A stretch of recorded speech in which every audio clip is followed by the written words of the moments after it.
கிறிஸ்துவுக்குள் பிரியமானவர்களே, ஆண்டவரும் உலக இரட்சகருமாகிய இயேசு கிறிஸ்துவின் நாமத்தில் மறுபடியும் உங்களை வாழ்த்துகிறதை குறித்து மிகுந்த மகிழ்ச்சி அடைகிறேன்.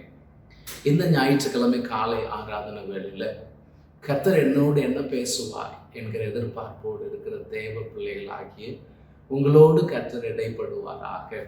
இந்த வாரம் உங்களோடு கூட என்ன பேச வேண்டும் என்று நான் தேவ சமூகத்தில் ஆலோசித்து கொண்டிருந்த பொழுது ஆண்டவர் எனக்கு காண்பித்ததான வேத பகுதி ஆதி ஆகமத்தின் புத்தகம் 16ஆம் அதிகாரம் அதனுடைய 8வது வசனத்திலிருந்து 15வது வசனம் வரைக்கும் உள்ள பகுதியை நாம் இன்றைக்கு தியானிக்க இருக்கிறோம். நான் வாசிக்கிறேன் அந்த பகுதியை. 16:7 சொல்லுகிறது, கர்த்தருடைய தூதனானவர் அவளை வனாந்தரத்திலே சூருக்கு போகிற வழி அருகே இருக்கிற நீர் ஊற்றண்டையில் கண்டு, சாராயின் அடிமை பெண்ணாகி ஆகாரே, எங்கே இருந்து வருகிறாய், எங்கே போகிறாய் என்று கேட்டார். அவள், நான் என் நாச்சியாராகிய சாராயை விட்டு ஓடி போகிறேன் என்றார். அப்பொழுது கர்த்தருடைய தூதனானவர், நீ உன் நாச்சியார் அண்டைக்கு திரும்பி போய் அவள் கையின் கீழ் அடங்கியிரு என்றார். பின்னும் கர்த்தருடைய தூதனானவர் அவளை நோக்கி, உன் சந்ததியை மிகவும் பெருக பண்ணுவேன், அது பெருகி எண்ணி முடியாததாய் இருக்கும் என்றார். பின்னும் கர்த்தருடைய தூதனானவர் அவளை நோக்கி, நீ கர்ப்பவதியாயிருக்கிறாய், ஒரு குமாரனை பெறுவாய், கர்த்தர் உன் அங்கலாய்ப்பை கேட்டபடியால் அவனுக்கு இஸ்மவேல் என்று பெயரிடுவாயாக. அவன் துஷ்ட மனுஷனாயிருப்பான், அவனுடைய கை எல்லாருக்கும் விரோதமாகவும் எல்லோருடைய கையும் அவனுக்கு விரோதமாகவும் இருக்கும், தன் சகோதரர் எல்லாருக்கும் எதிராக கூடியிருப்பான் என்றார்.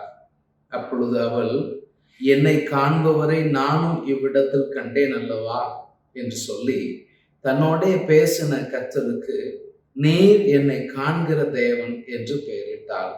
ஆகையால் அந்த துறவு பெயர் லகாய் ரோயி என்னப்பட்டது. அது காதேசுக்கும் பாரேத்துக்கும் நடுவே இருக்கிறது. ஆகார் ஆபிராமுக்கு ஒரு குமாரனை பெற்றால், ஆபிராம் ஆகார் பெற்ற தன் குமாரனுக்கு இஸ்மவேல் என்று பெயரிட்டான்.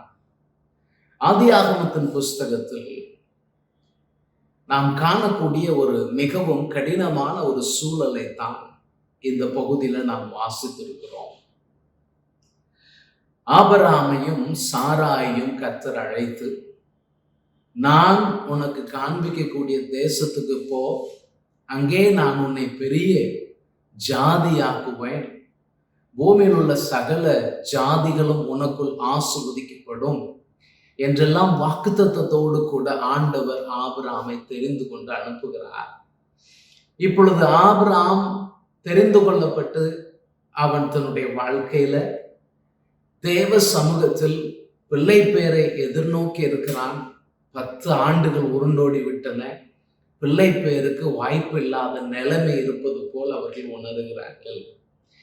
இப்பொழுது சாராளுக்கு ஒரு எண்ணம் தோன்றுகிறது. தேவனுடைய சித்தத்திற்கு உதவி செய்கிறவளாய் எண்ணிக்கொண்டு அவள் ஒரு காரியத்தை சொல்லுகிறாள், என் அடிமை பெண்ணோடு கூட நேர் சேரும், அப்பொழுது என்னுடைய அடிமை பெண் மூலமாக உமக்கு ஒரு குமாரன் பிறப்பான், என் அடிமை பெண் மூலமாக சந்ததியை வளர்த்து கொள்வதற்கு உருவாக்கி கொள்வதற்கு ஒரு வாய்ப்பு உருவாகும் என்று அவள் சொல்லுகிறாள். இது நமக்கு கொஞ்சம் வித்தியாசமாக தோன்றலாம். ஆனால் அவருடைய கலாச்சாரத்தில், அந்த நாட்கள் இருந்த கலாச்சாரங்களில், ஒரு எஜமாட்டி தனக்கு பிள்ளை என்று இல்லை என்று சொன்னால் தன் அடிமை பெண் மூலமாக அவள் தன்னுடைய சந்ததியை ஏற்படுத்தி கொள்வதற்கு முழுக்க அந்த நாட்களில் உரிமை இருந்திருக்கிறது.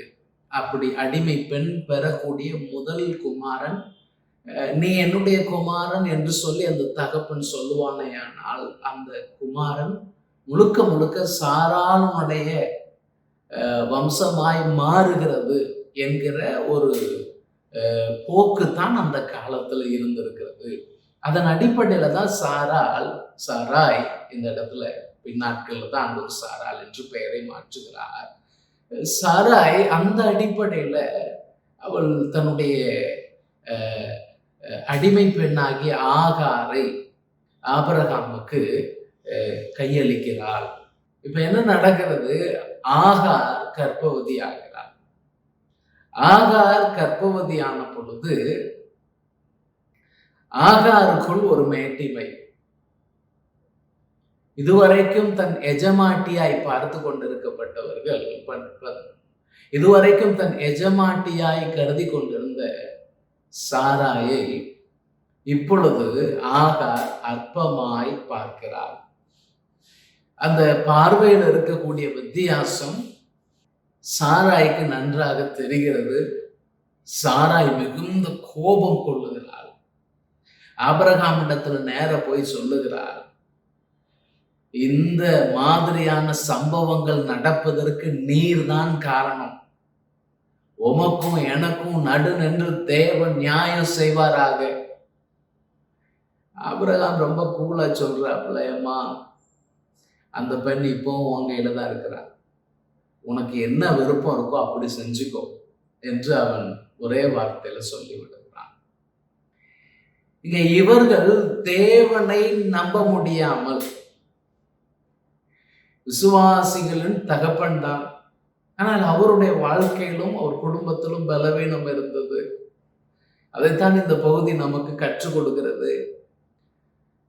தேவனுடைய வேலைக்கு காத்திருக்க முடியாமல் காலங்கள் உருண்டோடுகிற பொழுது, வாக்குத்தத்தம் நிறைவேறாதது போல தோன்றுகிற பொழுது, இவர்கள் தேவனுக்கு உதவி செய்யும்படியாக பிளான் ஏ ஒர்க் ஆகலன்னா பிளான் பி மூலமா நம்ம காரியங்களை செய்யலாமே என்று தேவனுக்கு உதவி செய்கிறது போன்ற ஒரு சூழ்நிலை உங்களுக்கு நல்லா தெரியும். பின் நாட்களில் இதே சூழ்நிலை வாக்குத்தத்தத்தின் சந்ததிக்கு மிக பெரிய உபத்திரவத்தை கொடுக்கக்கூடியதாகத்தான் இது அமைந்தது.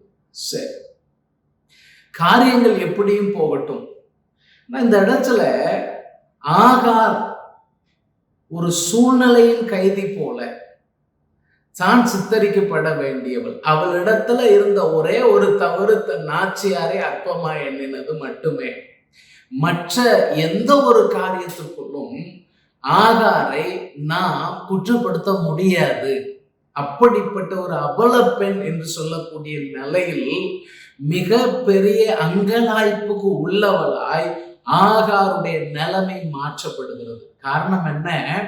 ஆபிரகாம் சாராய்க்கு கொடுத்த அனுமதியை சாராய் நன்றாக பயன்படுத்தி, வசனம் சொல்லுகிறது 6வது வசனத்துல, சாராய் அவளை கடினமாய் நடத்தினபடியால் அவளை விட்டு ஓடி போனாள். இந்த இடத்துல சொல்லுகிற கடினமாய் நடத்துதல் என்கிற அதே பதம் தான் நீங்க 15ஆம் அதிகாரத்துல 13வது வசனத்துல பார்ப்பீர்களே. ஆனால் ஆண்டவர் ஆபிரகாமுக்கு எப்படியெல்லாம் அவனுடைய சந்ததியின் எதிர்காலம் இருக்கும் என்பதை சொல்லும் பொழுது ஆண்டவர் சொன்னார், உன்னுடைய சந்ததியார் எகிப்து தேசத்திலே 400 வருடம் உபத்திரவப்படுவார்கள். இதே வார்த்தை தான், கடினமாய் நடத்துதல் என்கிற அதே வார்த்தையை தான் இங்கே உபத்திரவப்படுதல் என்கிறதான அர்த்தம் கொள்ளக்கூடிய நிலையில் பயன்படுத்தி இருக்கிறதை நாம் பார்க்க முடிகிறது. இதை போலவே நீங்க யாத்திராகமத்திலையும் கூட 1 அதிகாரம் 12வது 13வது வசனத்தை பார்ப்பீர்களானால் அங்கே சொல்லப்பட்டிருக்கிறது, எகிப்தியர் இஸ்ரவேலை எவ்வளவாய் ஒடுக்கினார்களோ அவ்வளவாய் இஸ்ரவேலர் அவர்கள் பெருகினார்கள், பழுகி பெருகினார்கள். விளைவு என்ன? எகிப்தியர் அவர்கள் மீது எரிச்சல் கொண்டார்கள். எரிச்சல் கொண்டது மாத்திரமல்லாமல் 13வது வசனம் சொல்லுகிறது, எகிப்தியர் இஸ்ரவேல் புத்திரரை கொடுமையாய் வேலை வாங்கினார்கள். இதெல்லாம் ஒரே வார்த்தை தான். கடினமாய் ஆகாரை சாராய் நடத்துகிற அதே விஷயத்தை தான் இங்கே உபத்திரவமாகவும் கொடுமையான வேலை வாங்குதலாகவும் சொல்லி இருக்கிறதை நாம் பார்க்க முடிகிறது. இப்ப ஆகார் என்ன செய்ய முடியும்? ஆகார் கர்ப்பவதியா இருக்கிறார். நமக்கு தெரியும், ஒரு ஒரு பெண் கர்ப்பமாகிற பட்சத்தில் அவர்களுக்கு சரீரத்துல உண்டாகிற பாதிப்புகள், அவர்கள் இயல்பாய் தங்களுடைய வேலைகளை செய்ய முடியாது என்பது தெரியும். ஆனா சாராய் இந்த நேரத்தில் அவள் கர்ப்பவதி என்பதையும் பொருட்படுத்தாமல், மனிதாபிமானம் கூட இல்லாத நிலையில அவள் இவளை கடுமையாய் நடத்துகிறாள், உபத்திரவப்படுத்துகிறாள், கடுமையான வேலை வாங்குகிறாள். இவளால தாக்கு பிடிக்க முடியவில்லை. இவள் ஓடி போகிறாள். அங்கலாய்ப்போடு, வேதனையோடு, வருத்தத்தோடு அவள் ஒவ்வொரு சூழ்நிலையும் நினைத்திருப்பாள், நிச்சயமா நினைத்திருப்பாள், நான் என்னுடைய எஜமாட்டியினுடைய அடிமை ஆகவே மட்டும் இருந்திருந்தாள், இந்த காரியத்திற்கு நான் உடன்படாமல் இருந்திருந்தாள். ஆனால் அவள் உடன்படாமல் இருக்க முடியாது. ஏனென்று சொன்னால் ஒரு அடிமை பெண்ணுக்கு என்று உரிமை அந்த நாட்கள்ல கொடுக்கப்படவில்லை. அப்ப அப்படிப்பட்ட ஒரு கடினமான சூழ்நிலைக்குள் கடந்து போகிற இந்த பெண்ணுக்கு ஒன்று தன்னுடைய உயிரை மாய்த்து கொள்ள வேண்டும், அல்லது ஓடி போக வேண்டும். வேறு என்ன வாய்ப்பு இருக்கிறது? அவள் இரண்டாவது காரியத்தை தெரிந்து கொள்ளுகிறாள். அவள் ஓடி போய் விடுகிறாள். இப்ப அப்படி ஓடி போகிற வேலையில தான் 7வது வசனத்துல கர்த்தருடைய தூதனானவர் அவளை சூருக்கு போகிற வழி அருகே இருக்கிற நீர் ஊற்றண்டையில் கண்டு என்று சொல்லியிருக்கிறது. இடத்துல கண்டு, கர்த்தருடைய தூதனானவர் கண்டு, அவர் கண்டுபிடித்தார் என்கிற மாதிரியான ஒரு அர்த்தத்தில் கண்டு, தேடி கண்டு என்கிற ஒரு அர்த்தத்தில் தான் இந்த வார்த்தை வருகிறது. பிரியமானவர்களே, ஆதியாகமத்துல இந்த இடத்துல தான் முதல் விசையாக கர்த்தருடைய தூதனானவர் என்கிற பதம் வருகிறது. இதற்கு அப்புறம் பழைய ஏற்பாட்டுல பல இடங்கள்ல கர்த்தருடைய தூதனானவர் என்கிற வார்த்தை வருகிறது. இந்த கர்த்தருடைய தூதனானவர் என்கிறதான வார்த்தை சாதாரண மற்ற தூதர்களுக்கு சொல்லப்படுகிற வார்த்தை அல்ல, தேவகுமாரன் ஆகிய இயேசு கிறிஸ்துவுக்கு சொல்லப்படுகிற வார்த்தையாக இருக்கிறது. அவர் இந்த பூமியில மனிதனாய் வருவதற்கு முன்பதாக பழைய ஏற்பாட்டு பரிசுத்தவான்களுக்கு தம்மை அப்படிப்பட்ட ஒரு விதத்தில் ஒரு தெய்வீக வெளிப்பாடாக வெளிப்படுத்தி காண்பித்திருக்கிறார். அந்த வகையில ஆகார் ஒரு மிகப்பெரிய பாக்கியம் பெற்றவர்களாக இங்கே உருவெடுக்கிறதை நாம் பார்க்க முடிகிறது. இயேசு கிறிஸ்து அவளை தேடி போகிறார். அவருடைய சூழ்நிலையை முழுமையாக அறிந்து இந்த கர்த்தருடைய தூதனானவர் அவளை தேடி போகிறார். தேடி போய் அவளிடத்தில் 2 கேள்விகள் கேட்கிறார். ஒன்று, நீ எங்கே இருந்து வருகிறாய்? 2, நீ எங்கே போகிறாய்? இந்த இடத்துல ஆகார் எகிப்திலிருந்து வந்தவள். இப்ப சூருக்கு போகிற வழி என்பது அவள் எகிப்தை நோக்கித்தான் பிரயாணம் பண்ணுகிறாள். எகிப்துக்கு தான் அவள் போகிறாள். ஏன்னா அவளுக்கு வேறு வழி இல்லை, வேறு மார்க்கம் இல்லை. தனக்கு தெரிந்த இடத்திற்கு தான் போக வேண்டும் என்கிற நிலையில் அவள் எகிப்தை நோக்கி போகிறாள். எகிப்துக்கு போகிற வழியில் தான் தேவனுடைய தூதனானவர் கர்த்தர் அவளை சந்திக்கிறார். நீ எங்கே இருந்து வருகிறாய்?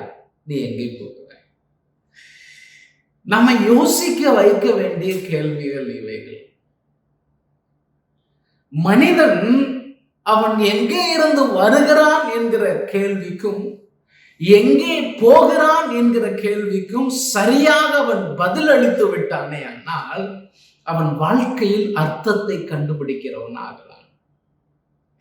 வேதாகமம் நமக்கு தெளிவாக சொல்லுகிறது, நாம் எங்கே இருந்து வந்தவர்கள்.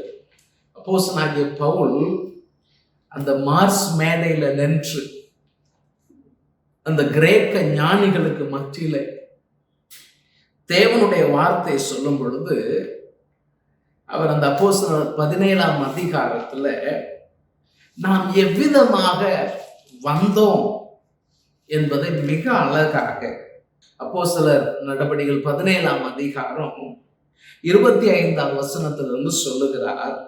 எல்லோருக்கும் ஜீவனையும் சுவாசத்தையும் சகலத்தையும் கொடுக்கிற அவர் தமக்கு யாதொன்று தேவையானது போல மனுஷர் கைகளினால் பணிவிடை கொள்ளுகிறதில்லை.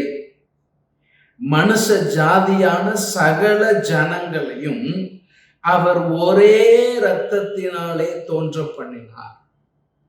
ஒரே இரத்தத்தினால் தோன்ற பண்ணப்பட்டவர்கள் தான் நாம்.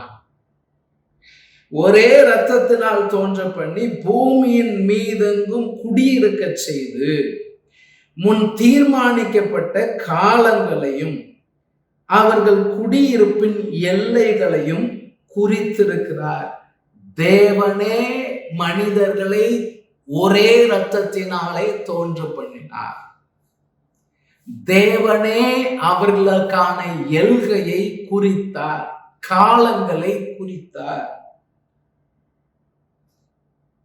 எதற்காக இதை செய்கிறார்? 27ஆம் வசனம் சொல்லுகிறது, கர்த்தராகிய தம்மை அவர்கள் தடவையாகிலும் கண்டுபிடிக்கத்தக்கதாக தம்மை தேடும்படி அப்படி செய்தார். மனிதன் தேவனால் படைக்கப்பட்டவன். உங்களுக்குள்ளேயும் எனக்குள்ளேயும் கர்த்தருடைய சாயல் இருக்கிறது. தேவ சாயலில் மனிதன் உண்டாக்கப்பட்டிருக்கிறபடியால் அவனுக்குள் தேவனை தேடுகிற, நிச்சயத்தை தேடுகிற ஒரு ஆர்வத்தை தேவனே வைத்திருக்கிறார். அவரை தடவையாகிலும் மனிதன் கண்டுபிடிக்க வேண்டும் என்பதற்காக அப்படி செய்திருக்கிறார். அவர் நம்மில் ஒருவருக்கும் தூரமானவர் அல்லவே. நம்ம யாருக்குமே அவர் தூரமானவர் அல்ல சொல்லிட்டு அவங்க காலத்து புலவர்கள் பாடின ஒரு பாட்டை அப்போஸ்தலனாகிய பவுல் மேற்கோள் காட்டுகிறார். அவருக்குள் நாம் பிழைக்கிறோம், அசைகிறோம், இருக்கிறோம். அவருக்குள் பிழைக்கிறோம், அசைகிறோம், இருக்கிறோம். அப்போ மனிதன் எங்கே இருந்து வந்தான் என்கிற கேள்விக்கு சரியான பதில் நீங்க எந்த ஊர்ல இருந்து வந்திருக்கிறீங்க என்பது கிடையாது. நீங்க எங்கே இருந்து வந்திருக்கிறீர்கள் என்கிற கேள்விக்கு தேவனுடைய பார்வையில் வருகிற பதில் என்னவென்றால், நீங்கள் ஒரே இரத்தத்தினாலே தோன்றின. ஆதாம் ஏவாள் என்கிறதான அந்த தம்பதியை ஆண்டவர் முதலாவதாக படைத்து ஏதேன் என்கிற மகிழ்ச்சியான தோட்டத்தில் வைத்தார். அந்த இரத்தத்திலிருந்து தான் இன்றைக்கு பூமியில் இருக்கிற எல்லா தரப்பட்ட ஜாதிகள், ஜனங்கள், தேசங்கள், எல்கைகள் என்று மனுஷ சஞ்சாரம் அனைத்துமே ஆதாம் ஏவாள் என்கிற அந்த ஒரே இரத்தத்தினாலே வந்தவர்கள். ஆனால் ஆதாமும் ஏவாளும் பாவம் செய்தது நிமித்தம், அவர்கள் சர்ப்பத்தால் வஞ்சிக்கப்பட்டது நிமித்தம், உலகத்துல பாவம் வந்தது நிமித்தம் தேவ குமாரனாகிய இயேசு கிறிஸ்து இந்த பூமிக்கு வந்து தம்முடைய சொந்த இரத்தத்தை சிந்தி மனிதனுக்கு எப்படி மனிதன் ஒரே இரத்தத்தினாலே உலகத்திற்குள் வந்தானோ, அந்த இரத்தத்திற்குரிய ஒரே மனுஷன் எப்படி முதலாக பாவத்திற்கு மனுக்குலத்தை தள்ளினானோ, அப்படியே இரண்டாவது ஆதாம் என்று அறியப்படுகிற இயேசு கிறிஸ்து பூமிக்கு வந்து தம்முடைய பரிசுத்தமான ஒரே இரத்தத்தினாலே மனுக்குலத்திற்கு மீட்பை உண்டு பண்ணியிருக்கிறார். இன்றைக்கு எங்கே இருந்து மனிதன் வந்தான் என்கிறது முதல் கேள்வி. இரண்டாவது கேள்வி, மனிதன் எங்கே போகிறான்? பிரியமானவர்களே, வேதாகமம் இந்த இரண்டாம் ஆதாம் ஆகிய இயேசு கிறிஸ்துவுடைய அந்த கல்வாரி சிலுவையில செய்த தியாகத்திற்கு, அவர் மனிதனுக்காக ஏற்படுத்தியிருக்கிற அந்த மீட்பிற்கு மனிதன் என்ன மாதிரியான பதிலை சொல்கிறானோ அந்த பதிலின் அடிப்படையில தான் அவனுடைய எல்கை குறிக்கப்பட்டிருக்கிறது. அவன் எங்கே போகிறான் என்பது வேதாகமம் தெளிவாக சொல்லுகிறது. 2 விதமான முடிவுகள். ஒன்று நித்திய சந்தோஷ வாழ்வு, பரலோக வாழ்வு. மற்றொன்று நித்திய நரக வாழ்வு. மனிதன் இந்த 2இல் ஒன்றை தெரிந்து கொள்ள வேண்டி இருக்கிறது. இந்த 2இல் ஒன்றை அவன் தெரிந்து கொள்வது எப்படியானால், இயேசு கிறிஸ்துவை அவன் என்ன மாதிரியான நிலையில் அணுகுகிறான் என்பதை பொறுத்து தான் இருக்கிறது. நம்முடைய அதிகப்படையான பக்தியோ, நம்முடைய அதிகப்படையான நற்பண்புகளோ, அல்லது நம்முடைய அதிகப்படையான தயாள குணமோ, தான தர்மமோ நம்மை சொர்க்கத்துக்கு நேராக அழைத்து செல்ல போகிறதில்லை. மனிதனை பரலோகத்திற்கு நேராக அழைத்து செல்லக்கூடிய ஒரே காரியம் என்னவென்றால், இயேசு கிறிஸ்து எனக்காக அடிக்கப்பட்டார், அவரை என்னுடைய சொந்த இரட்சகராக ஏற்றுக்கொண்டு அவருக்காக வாழுவேன் என்கிற தீர்மானத்தை மனிதன் எடுக்கிற பட்சத்தில் அவன் நித்திய சந்தோஷ பரலோக வாழ்வுக்கு பங்காளியாய் மாறுகிறான்.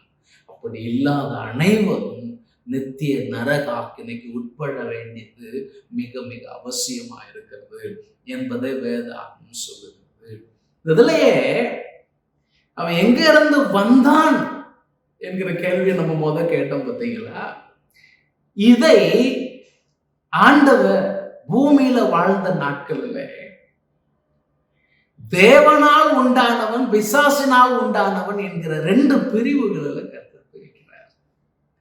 நீங்க யோவான் சுவிசேஷம் 8ஆம் அதிகாரம், தயவு செய்து அந்த அதிகாரம் முழுவதும் நீங்க ஃப்ரீயா இருக்கும் பொழுது தயவு செய்து அந்த அதிகாரத்தை வாசிங்க. அந்த அதிகாரத்துல ரொம்ப அற்புதமான பல விஷயங்கள் சொல்லப்பட்டிருக்கிறது. நான் நம்முடைய சமயத்தை அனுசரித்து மிகவும் சுருக்கமாக 1-2 காரியங்களை நான் சொல்ல விரும்புகிறேன்.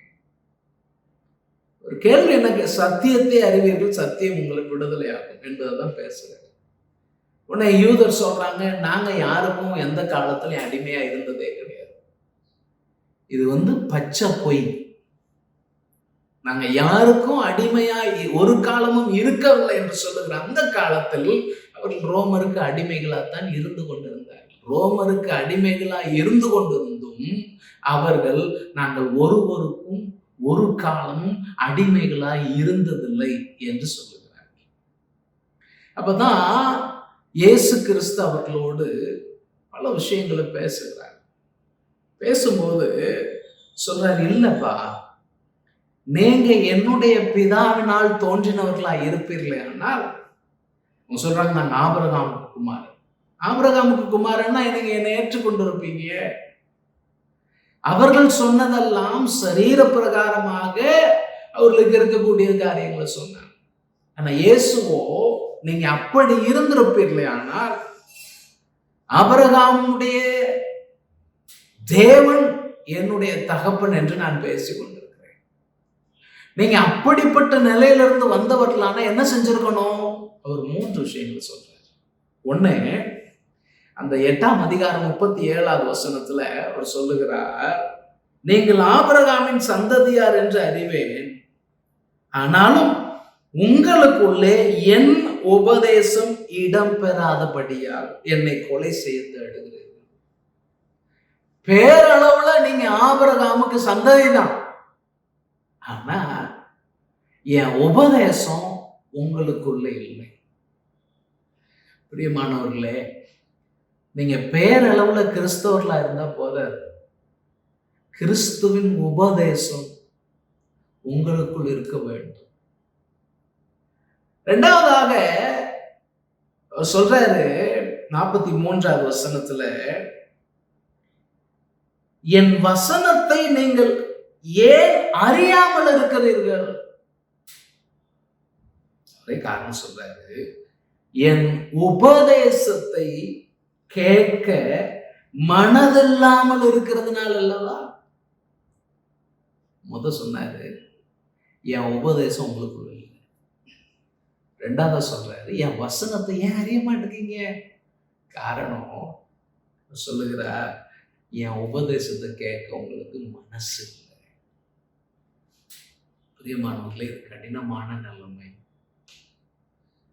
இன்றைக்கு கிறிஸ்தவ உலகம் ஒரு விதமான மாயைக்குள் போய்கொண்டிருக்கிறது. கிறிஸ்தவ உலகம் ஜாக்கிரதையா இருக்க வேண்டிய காலம் இது.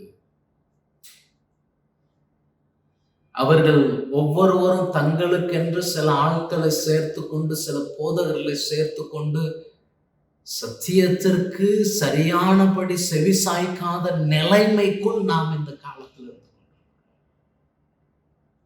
வசனம் சொல்லுகிறது, என் உபதேசத்தை கேட்க உங்களுக்கு மனசு இல்லை. எங்கே சரியான ஆண்டுடைய உபதேசம் பேசப்படுகிறது என்பதை நீங்க கவனிக்கணும். வஞ்சிக்கப்பட்டு போகாதீர்கள். முதல்ல சொல்றாரு, என் உபதேசம் உங்களுக்குள்ள இல்லை. ரெண்டாவது சொல்றாரு, என் உபதேசம் உங்களுக்குள்ள இல்லாததுக்கு காரணம் அதை கேட்கறதுக்கு உங்களுக்கு மனசு இல்லை. கேட்கறதுக்கு மனது இருந்தால் உங்களுக்குள் என் உபதேசம் இருந்திருக்கும். மூன்றாவது சொல்லுகிறார், அப்படி நீங்க என் வார்த்தைக்கு செவி கொடுக்கவில்லை என்றால் நீங்கள் தேவனால் உண்டாயிருக்கவில்லை. 47 வசனத்தை பாருங்க. தேவனால் உண்டானவன் தேவனுடைய வசனங்களுக்கு செவி கொடுக்கிறான். நீங்கள் தேவனால் உண்டாயிராதபடியினால் செவி கொடாமல் இருக்கிறீர்கள் என்றார். பாத்தீங்களா, நான் எங்க இருந்து வந்திருக்கிறேன் என்கிறதற்கும் 2 விதமான பதில் இருக்கு. யூதரை பார்த்து சொன்னாரு, நீங்க தேவனால் உண்டானவர்கள் அல்ல, உங்கள் தகப்பனாகிய பிசாசனால் உண்டானவர்கள். ஏன்? அவர்களுக்குள் இயேசுவின் உபதேசம் இல்லை. அவர்களுக்கு இயேசுவின் உபதேசத்தை கேட்க மனதில்லை. அவர்கள் இயேசுவின் உபதேசத்துக்கு செவி கொடாமல் இருந்தார்கள். நீங்க கிறிஸ்தவ குடும்பத்துல பிறந்திருக்கலாம், கிறிஸ்துவ குடும்பத்தில் வளர்ந்துகிட்டு இருக்கலாம். ஆனா கிறிஸ்து தனிப்பட்ட விதத்தில் உங்க வாழ்க்கைக்குள் இருக்கிறார். கிறிஸ்துவின் உபதேசம் தனிப்பட்ட விதத்தில் உங்க வாழ்க்கைக்குள்ள இருக்கிறதா? இதுக்கு மிக முக்கியமான ஒரு விஷயம், அவருடைய உபதேசத்திற்கு அன்றாடம் செவி கொடுக்கிறீர்களா? அவருடைய உபதேசத்தை கேட்க உங்களுக்கு மனசு இருக்குதா? இருந்தா நீங்க பாக்கியவான்கள். அப்படி இருக்கிறவர்கள் தேவனால் உண்டான. ஒருவன் கிறிஸ்துவுக்குள் இருந்தால் புது சிருஷ்டியாய் இருக்கிறான். இயல்பாகவே அவனுக்குள் இந்த சுபாவங்கள் வர வேண்டும். நம்ம நிலைமை நாம யோசித்து பார்ப்போம். ஒரு வேளை கர்த்தருடைய வார்த்தைக்கு தூரமாய் இருப்பீர்களானா, இன்றைக்கு நம்ம பவுலுடைய வார்த்தை இப்படி, அவர் நமக்கு தூரமானவர் அல்ல, அவருக்கு சமீபமா வந்துருங்க. அப்படியானாதான் கர்த்தர் உங்களை ஆசீர்வதிக்க வேண்டும். சரி, இப்போ கர்த்தருடைய தூதனானவர் ஆகார் இடத்துல எங்க இருந்து வந்தாய், எங்க போகிறாய் கேள்வி கேட்கிறார். ஆகார் என்ன பதில் சொன்னா நமக்கு தெரியும். நான் என் நாச்சியார் ஆகிய சாராயை விட்டு ஓடி போகிறேன். அவ ஒரே பதில் தான் சொன்னான். எங்க இருந்து வந்த, எங்க போற, ரெண்டுக்கும் சேர்த்து கம்பைன் பண்ணி ஒரே பதில், என் நாச்சியார் ஆகிய சாராயை விட்டு ஓடி. அவன் நிலைமை சொல்லிட்டான். இப்ப அவன் நிலைமை சொல்லும் போது கர்த்தர் அவளுக்கு கொடுக்கக்கூடிய 2 விஷயங்கள் இங்க சொல்லி. ஒண்ணு, அவளுக்கு ஒரு உபதேசம் கொடுக்கப்படுகிறது. நான் சொன்னேன் பாருங்க, உபதேசத்தை கேட்கிறதற்கான மனது. அவளுக்கு ஒரு உபதேசம் கொடுக்கப்படுகிறது. 2வது அவளுக்கு ஒரு வாக்கு கொடுக்கப்படுகிறது. இன்றளவும் நமக்கும் இது பொருத்தமானதுதான். நமக்கு உபதேசமும் இருக்கிறது, வாக்கு தத்துவமும் இருக்கிறது. சிலர் உபதேசத்தை மாத்திரம் பிடித்துக் கொள்ளுகிறார்கள், வாக்கு தத்தத்தை கொஞ்சம் ஊறுகா மாதிரி வச்சுக்கிறாங்க. சிலர் வாக்குத்தத்தத்தை ரொம்ப அதிகமா விவரிக்கிறாங்க, உபதேசத்தை ஒரு தொட்டுக்கிற மாதிரி ஒரு ஓரமா சைட்ல போற கேப்ல அப்படி டச் பண்ணிட்டு போற மாதிரி வச்சுக்கிறாங்க. ரெண்டுமே தப்பு. இந்த ரெண்டுமே ஒரு நாணயத்தின் இரண்டு பக்கங்கள் போல. நம்ம உபதேசம் சொன்னா சிலர் பிரமாணம்ட்டு போயிடுறாங்க. அதுவும் தவறு, அதுவும் தவறு. பிரமாணம் என்பது நீங்கள் சொல்லுகிறது மாதிரி ரட்சிப்பிற்கு பிரமாணம் என்பது தேவையில்லை. ஆனா ரட்சிக்கப்பட்ட ஒரு தேவ பிள்ளை அவன் பிரமாணம் இல்லாமல் வாழ்கிறவன் அல்ல. பவுலே அப்படிதான் சொல்ற, நான் தேவனுடைய பிரமாணத்தை உடையவனா இருக்கிறேன் என்று தான் பவுல் சொல்லுகிறார். அப்போ நீங்க உங்களுடைய மனசை குற்ற உணர்ச்சியிலிருந்து விலக்கி கொள்ளும்படியாக இந்த மாதிரியான உபதேசத்தை திரித்து கொண்டு வருகிறீர்கள். ஜனங்களை வஞ்சித்து கொண்டு இருக்கிறது மிகப்பெரிய பாவம். ஆக நாம கவனமா இருக்கணும். உபதேசமும் வாக்குத்தத்தமும் வேதத்தில் இரண்டு கண்கள் போல சொல்லப்பட்டிருக்கின்றன என்பதை நாம மறக்கக்கூடாது. சரி, என்ன உபதேசம் சொல்லப்பட்டது? அவளுக்கு சொல்றாரு, நீ போ, உன் எஜமாட்டி வீட்டுக்கு போ, போய் நீ அவளுக்கு அடங்கி. இப்போ அடுத்தவர் சொல்றாரு, வாக்குத்தத்தம் என்ன? உன் சந்ததி பெரிய சந்ததியாக. பல விஷயங்கள் சொல்றாரு. இல்ல மிகவும் குறிப்பாக நான் உங்களோடு பகிர்ந்து கொள்ள வேண்டிய ஒரு காரியம், நீ அவனுக்கு உனக்கு பிறக்கக்கூடிய குமாரனுக்கு இஸ்மவேல் என்று பெயர். இந்த இஸ்மவேல் என்கிற பெயருக்கு அர்த்தம் என்னவென்று கேட்டால், தேவன் உன் அங்கலாய்ப்பை கேட்டிருக்கிறார். தேவதூதன் அவளை நீரூற்றண்டையில் கண்டார். இப்ப தேவதூதனானவர் சொல்லுகிறார், தேவன் உன் அங்கலாய்ப்பை கேட்டிருக்கிறார். அவளும் கீழே சொல்லுகிறார், என்னை கண்டவரை நானும் இவ்விடத்துல கண்டேன் என்று சொல்லி, நீர் என்னை காண்கிற தேவன். இப்போ அவ திரும்பி போகிறார். என்ன ஒரு கடினமான சூழல் பாருங்க. சாராய் துரத்தி விடுகிறாள். ஆபிரகாம் சாராயனுடைய தவறான ஒரு யோசனைக்கு செவி கொடுக்கிறான். கடைசி வரைக்கும் அவன் சாராய்க்கு எப்படி கீழ்ப்படிந்தானோ அதே மாதிரி இஸ்மவேல் வாழ்வில் சகல விஷயத்திலும் அவன் சாராய்க்கு கீழ்ப்பட வேண்டிய ஒரு கடினமான சூழல் ஏற்பட்டது. இல்ல, எனக்கு கொடுமையா காணக்கூடிய விஷயம் என்னன்னா, இந்த ஆகார் போய் ஆபிரகாமுக்கு சொல்லியிருப்பா, இந்த பிள்ளைக்கு இஸ்மவேல்ங்கிற பெயர் தான் வைக்கணும், ஏன்னா கர்த்தர் எனக்கு சொல்லியிருக்கிறார். அநேக நேரங்களில் நாம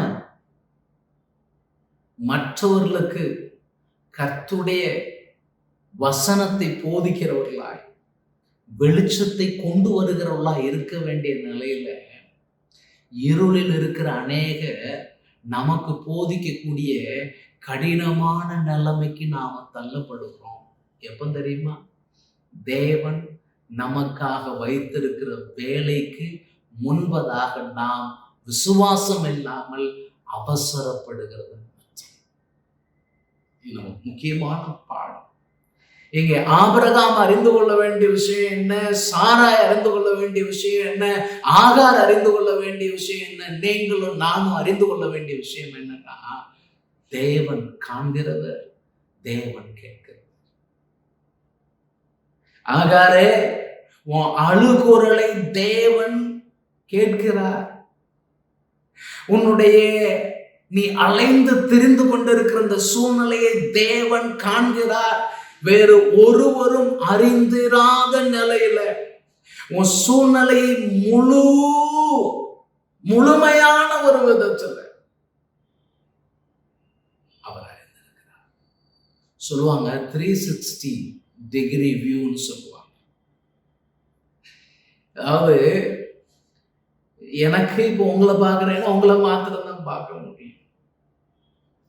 எனக்கு பின்பகுதியில் என்ன நடக்கு என்பது எனக்கு தெரியாது. ஆனா தேவன் நம்முடைய எல்லா காரியங்களையும் அறிந்திருக்கிறார். ஒரு மனிதனாய் எனக்கு இன்னைக்கு என்ன நடக்கிறது எனக்கு என்கிறதையே நான் சில நேரங்களில் அறியாமல் இருக்கலாம். என்னுடைய ஞானத்திற்கு உட்படாமல் பல காரியங்கள் நடக்கலாம். நாளைக்கு எனக்கு என்ன நடக்கிறது எனக்கு தெரியாது. ஆனா நம்முடைய தேவனாகிய கர்த்தர் சகலத்தையும் அறிந்தவர், நம்மையும் அறிந்திருக்கிறார், உங்களை அறிந்திருக்கிறார், உங்கள் அங்கலாய்ப்பை அவர் கேட்டிருக்கிறார். கவலைப்படாதீர்கள், கர்த்தருக்குள் இன்னும் விசுவாசத்துல ஊன்றி கட்டப்படுங்கள், இன்னும் கர்த்தருக்குள் முன்னேறுங்க. ஏனென்றால் உங்கள் தேவனாகிய கர்த்தர் உங்களை காண்கிறவராக இருக்கிறார். உங்கள் தேவனாகிய கர்த்தர் உங்கள் அங்கலாய்ப்பை கேட்கிறவராக இருக்கிறார். இந்த இடத்துல இதை நான் தியானித்துக் கொண்டிருந்த பொழுது கர்த்தர் எனக்கு அந்த 1 ராஜாக்களின் புஸ்தகம் 19ஆம் அதிகாரத்தை நினைப்பூட்டினார். அந்த 1 ராஜாக்கள் 19ஆம் அதிகாரத்துல என்ன நடக்கிறது? 18ஆம் அதிகாரத்துல ஒரு மிகப்பெரிய வெற்றி எலியாவுக்கு உண்டாகிறது. இஸ்ரவேல் ஜனங்கள் அனைவரும் கர்த்தரே தேவன், கர்த்தரே தேவன் என்று ஆர்ப்பரிக்கத்தக்க ஒரு பெரிய ஒரு ரிவைவல் மீட்டிங் நடத்தி முடிச்சுட்டு மறுநாளிலே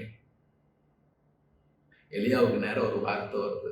எசபேல் சொல்லி அனுப்புறா, நீ என்னுடைய பாகாலின் தீர்க்கதரிசிகளுக்கு என்ன பண்ணுனியா அதே மாதிரி உனக்கு நான் பண்ணுவேன் என்று சபதம் எடுக்கிறார். எலியா பயந்து போயிடுறார், பயந்து ஓடி ஒளிகிறார். வசனம் சொல்லுது, அவர் தனக்குள்ளே சாவை விரும்பினார். 19:4 நான் சாக வேண்டும், போதும் கர்த்தாவே, என் ஆத்துமாவை எடுத்துக்கொள்ளும். நானா சாக முடியாது, நீ தான் எடுத்துக்கிடணும். என்ன ஒருத்தி கொலை செய்ய தேடுகிறாள், அவ கையால நான் சாகக்கூடாது, அதுக்கு பதிலா நீர் என்ன ஆத்துமாவை எடுத்துக்கிட்டா போதும். ஒரு பொம்பளை கையால நான் செத்தேன்னு வரக்கூடாது. சில நம்ம சொல்றோம்ல, இந்த அளவுக்கு என் வாழ்க்கையில இழிவான காரியம் நடக்கிறதுக்கு நான் உயிரோடு இல்லாம இருக்கலாம், நான் சாக வேண்டும். என் பிதாக்களை பாருங்கள, நான் நல்லவன் நல்ல என்னை எடுத்துக்கொள்ளும். உங்களுக்கு தெரியும், சம்பவம்லாம் தெரியும், அந்த டீட்டெயிலுக்குள்ள போகும். நான் பாட்டுக்கு எடுத்துக்கொள்ளும் ஜெபம் பண்ணிட்டு தூங்கிட்டான். தூங்கினவனை தேவதூதன் எழுப்பி, எந்திரி, சாப்பிடு, நீ போக வேண்டிய தூரம் வெகு தூரம். 2 விச சாப்பாடு போட்டாங்க. நீ பிரயாணம் பண்ண வேண்டிய தூரம் வெகு தூரம். எலியாவே, நீ போதும் என்று சொல்லுகிறாய். ஆம், போதும் என்று தேவன் ஒரு நாள்ல சொல்லுவார். உன் ஆத்துமாவை தேவன் எடுத்துக்கொள்வார், ஒரு நாள் வரும். ஆனால் இப்பொழுது நீ சொல்லுகிற போதும் என்பது தேவனுடைய போதும் என்பது அல்ல. தேவன் உன்னை பார்த்து சொல்ல விரும்புகிறார், நீ பண்ண வேண்டிய தூரம் இன்னும் ரொம்ப தூரம் இருக்கு. ஆகார மாறி நீ ஓடி ஒளிய வேண்டியவன் அல்ல, நீ பண்ண வேண்டிய தூரம் வெகு தூரமா இருக்கிறது. 2வது சாப்பிட்டுட்டு 40 நாள் அந்த பலத்தோட தேவனுடைய பர்வதத்துக்கு போய் சேர்க்கிறான். அங்கே அவனுக்கு இன்னொரு கேள்வி கேட்கப்படுது, எலியாவே, இங்க உனக்கு என்ன வேலை? நான் சொல்றான், நான் கர்த்தருக்காக வெகு பக்தி வைராக்கியமா இருந்தேன், இஸ்ரவேலர் எல்லாரும் தேவன் விட்டு தூரம் போயிட்டாங்க. ராஜா போயிட்டான், ஒருத்தர் கூட இல்லை, எல்லாரும் தேவன் விட்டு தூரமா போயிட்டாங்க. நான் ஒருத்தர் மாத்திரம் மிஞ்சி இருக்கிறேன், என்னையும் கொலை செய்ய பாக்குறாங்க. அதான் அவனுடைய கம்ப்ளைண்ட். அன்று சொன்னாரு, எப்பா நீ போ, உனக்கு 3 அசைன்மெண்ட் தரேன். ஒண்ணு, ஆசகேல் அவனை சீரியாவுக்கு ராஜாவாக அபிஷேகம். 2, யெகூ அவனை இஸ்ரவேலுக்கு ராஜாவாக அபிஷேகம் பண்ணணும். 3, எலிசா அவனை உன் ஸ்தானத்துல தீர்க்கதரிசியாக. என்ன நடக்கும்? ஆசகேல் கைக்கு தப்பினவனை யெகூ கொன்று போடுவான், யெகூவின் கைக்கு தப்பினவனை எலிசா கொன்று போடுவான். ரொம்ப டீட்டெயிலா சொல்ல விரும்பல. எனக்கு நான் அதை பார்த்துக்கிட்டு இருக்கும்போ எனக்குள்ள ஒரு உணர்வு, இந்த 3 பெயர்களுக்கு அர்த்தம் என்னவா இருக்கும் பார்த்தப்ப எனக்கு ரொம்ப ஆச்சரியமா இருந்துச்சு. ஆசகேல் என்கிற பெயருக்கு கர்த்தரை காண்கிறவன் என்று ஒரு அர்த்தம் இருக்கிறது, கர்த்தர் கண்டிருக்கிறார் என்று ஒரு அர்த்தம். The Lord has seen அல்லது the one who sees God. தேவனை காண்கிறவன் தேவன் கண்டிருக்கிறார். யெகூ என்கிற வார்த்தைக்கு அர்த்தம் என்ன தெரியுமா? அவர் தான் யெகோவா, அவர் யெகோவா, ஜெகோவா இஸ் ஹி. அதான் அதோட அர்த்தம். எலிசா என்பதற்கு அர்த்தம் என்ன தெரியுமா? கர்த்தர் ரட்சகர். எலியாவே, கர்த்தரே தேவன், கர்த்தரே தேவன் நீ மட்டும் சொல்ல பண்ணல, இன்னும் ஒரு குரூப் நான் எழுப்பி அவர்களையும் சொல்ல வைப்பேன். இந்த 3 அர்த்தங்களையும் நான் கம்பைன் பண்ணி சொல்ல விரும்புவது என்னன்னா, எலியாவுக்கான பாடம் என்னன்னா, எலியாவே அவர் உன் பிரச்சனையை கண்டிருக்கிறார். ஆசகேல் கர்த்தர் கண்டிருக்கிறார், அவர் உன் பிரச்சனையை கண்டிருக்கிறார்.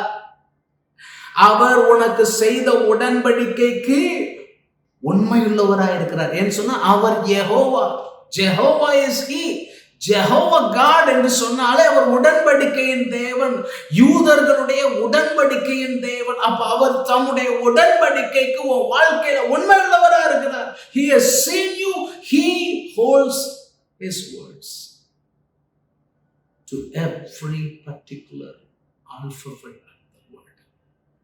அவர் தம்முடைய வார்த்தையின் ஒவ்வொரு புள்ளிக்கும் கமாவுக்கும் கூட உண்மை உள்ளவராக இருக்கிறார். அவர்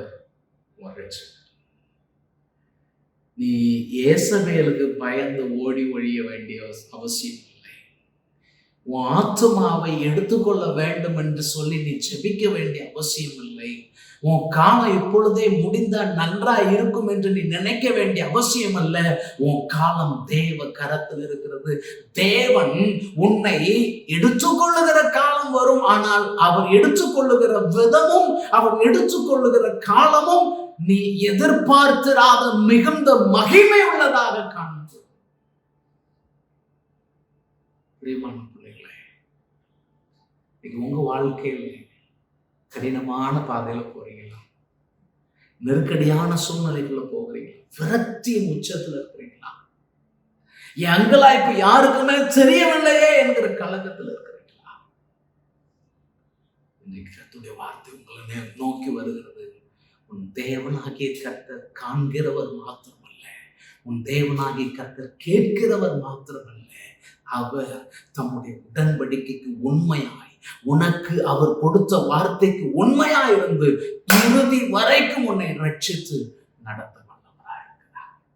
எனக்கு அப்போஸ்தலனாகிய பவுல் சொன்ன ஒரு வார்த்தை ரொம்ப தொடுதலாகும். எப்பொழுதும் அந்த வார்த்தையை நான் நேசிக்கிறேன். அந்த வார்த்தை என்னோடு எப்பொழுதும் பேசக்கூடிய ஒரு வார்த்தை என்னவென்றால் 2 தீமோத்தேயு 1:12 சொல்லுகிறது, அது நிமித்தம் நான் இந்த பாடுகளை அனுபவிக்கிறேன், ஆயினும் நான் வெட்கப்படுகிறதில்லை.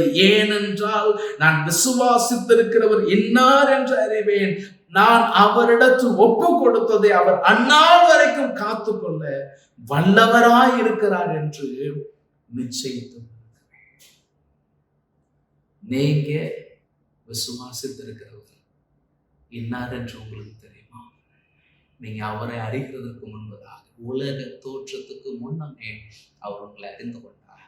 அவர் இந்த பூமியில் இருக்கிற நாட்கள் மட்டும் இல்லை, அந்த நாள் வரைக்கும். எந்த நாள் சொல்ற?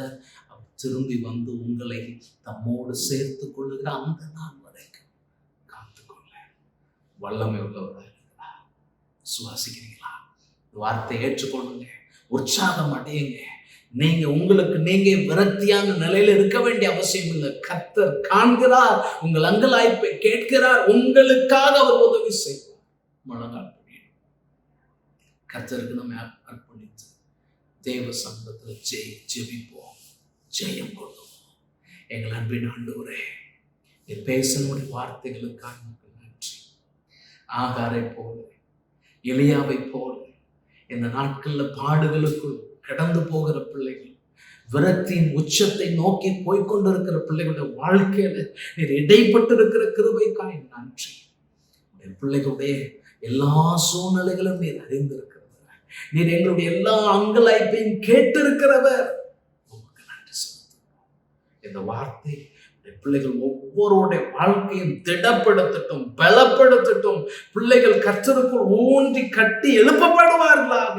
இந்த தடை நாட்கள்ல பிள்ளைகளை ஆச்சரியமாய், அதிசயமாய், மகிமையாய் கர்த்தர் நடத்துகிறார். நாம மாத்திரம் மகிமைப்படும். ஆசீர்வதியும் மீட்பர் இயேசுவின் நாமத்தில் வேண்டுகிறோம். ஜெபம் கேளும் நல்ல பிதாவே. ஆமென். ஆமென். God bless you.